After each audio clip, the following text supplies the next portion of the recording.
Alors, partie 3, gérer sa collection et la suite des choses. Alors, je commence avec une petite vidéo du Wonder Festival. Le Wonder Festival, c'est le plus gros événement de figurines. Il a lieu 2 fois par année, en général, une fois à l'hiver, une fois à l'été.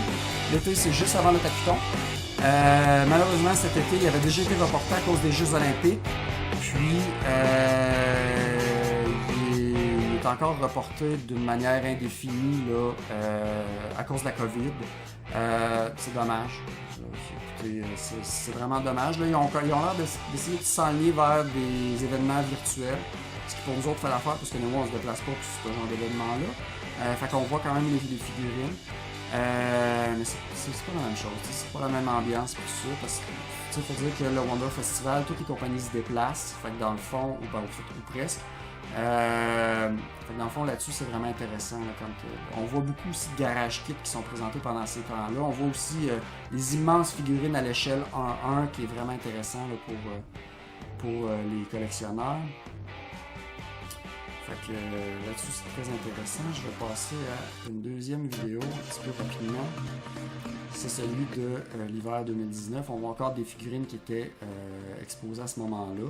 Puis là-dessus, c'est très intéressant. Je vais continuer avec une autre vidéo qui vous montre des vidéos de ma collection. Puis je vais passer un petit peu à un volet, c'est plus quelques conseils pour gérer sa collection. Alors, pour gérer sa collection, une des premières questions qu'on doit se poser, c'est est-ce qu'on ouvre ou non les boîtes? Moi, pour ma part, j'ouvre les boîtes, puis je recommande de le faire pour une certaine façon. De un, c'est très intéressant d'exposer ses produits, puis de deux, oui, il y a une petite perte de valeur une fois que la boîte est ouverte parce qu'elle est plus scellée. Toutefois, il faut savoir qu'une figurine laissée à elle-même dans sa boîte pendant des années va tendance à suinter parce que le PVC suinte. Ce qui fait que moi, personnellement, en tant qu'acheteur, j'aime mieux acheter une figurine usagée que je sais qu'elle a été ouverte, mais très bien entretenue, très bien entreposée, puis que le vendeur va en avoir pris soin, plutôt que d'acheter une figurine qui ça fait 3 ans qu'elle est dans sa boîte. Parce que la figurine, ça fait 3 ans qu'elle est dans sa boîte, qui a été scellée, quand je vais la recevoir, que je vais l'ouvrir, elle va avoir une espèce de... Elle va comme avoir suinté, puis c'est vraiment pas plaisant comme fini. Après ça, la poussière, elle colle après ça, puis honnêtement, c'est vraiment dégueulasse. Fait que laissez-les respirer.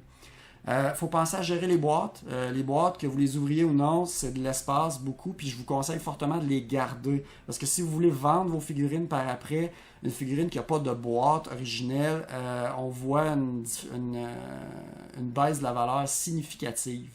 Fait qu'à ce moment-là, c'est pas, ça va être très très difficile à vendre. Fait que c'est un peu ça. Faut savoir que les figurines sont principalement faites en PVC ou en ABS ou en résine. Les résines sont beaucoup plus rares par contre que les figurines en PVC et en ABS. Fait que dans le fond, les propriétés thermiques du PVC et de l'ABS s'appliquent. S'appliquent. Les propriétés aussi de la résine. C'est-à-dire que la résine c'est beaucoup plus fragile que le PVC. Le PVC, il y a moyen de le reshaper, entre autres avec un séchoir à cheveux pour augmenter sa chaleur. J'y viens d'ailleurs d'en prendre soin à vos figurines. Il faut savoir que le PVC commence à fondre à partir de 60 degrés Celsius. Il ne change pas en flaque. Il commence à se détériorer à partir de 60 degrés Celsius. Ce qui veut dire que si vous allez, par exemple, le matin au bureau de poste, acheter votre figurine, en fait, prendre votre figurine, puis vous la laissez passer par une chaude journée d'été dans votre véhicule toute la journée, je vous suggère fortement de la laisser reposer à la température de la pièce. La même chose si c'est l'hiver. Si vous la laissez à moins 30 dans votre char, quand vous arrivez le soir chez vous pour la déballer, que vous êtes vraiment pressé, laissez-la reprendre la température de la pièce avant de la déballer. Parce que vous pourriez faire des dommages. Le froid pourrait faire en sorte que vous cassez plus facilement les pièces. La chaleur, à l'inverse, les pièces pourraient avoir tendance à tordre un peu. Donc, dans le fond, on la laisse récupérer la température de la pièce avant de l'ouvrir puis tout ça. Il faut les garder à l'abri de la poussière, les garder à l'abri de la lumière du soleil, sinon ça va se décolorer. Les garder à l'abri évidemment de la fumée de cigarette, parce que sinon ça va prendre l'odeur, si vous cherchez une bonne occasion pour arrêter de fumer. Puis je vous ai déjà parlé de la chaleur. Pour les dépoussiérer, ce que je recommande souvent, c'est des petits pinceaux à maquillage, des Q-tips, de la nettoyer avec des linges humides. Pour les figurines qui n'ont pas de pièces mobiles et à utiliser avec en faisant très attention, il y a un embout qui se connecte après si vous avez un aspirateur central, il y a un embout qui se connecte après un aspirateur central qui est comme un paquet de petites pailles mises ensemble qui sert généralement pour les claviers d'ordinateur.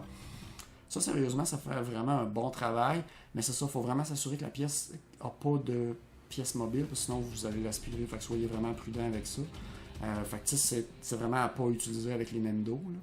Sinon, un petit linge humide, c'est sûr, ça peut faire le travail. Le meilleur conseil que je vous donne pour les garder à l'abri de la poussière, de la lumière, puis tout ça, c'est les vitrines, les mettre sous vitrine. Les Detolf d'Ikea, comme vous voyez dans ma collection, toutes les figurines sont, en fait la vaste majorité de mes figurines sont sous des Detolf, qui est la vitrine qui offre le meilleur rapport qualité-prix, dans le fond sur le web. On parle à peu près 70$.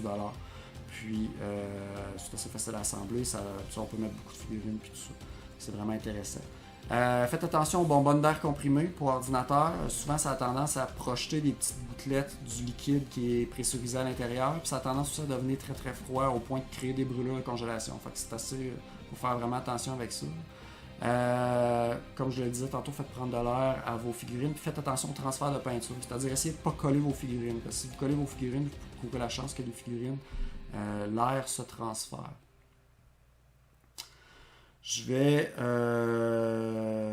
dans le fond, continuer avec quoi faire avec une figurine brisée. Si votre figurine arrive et qu'elle est brisée, bon, vous pouvez vous octroyer un gros 5 minutes de panique totale, brailler, hurler. C'est la superbe figurine que vous avez commandée qui vous a coûté une fortune, puis elle est brisée.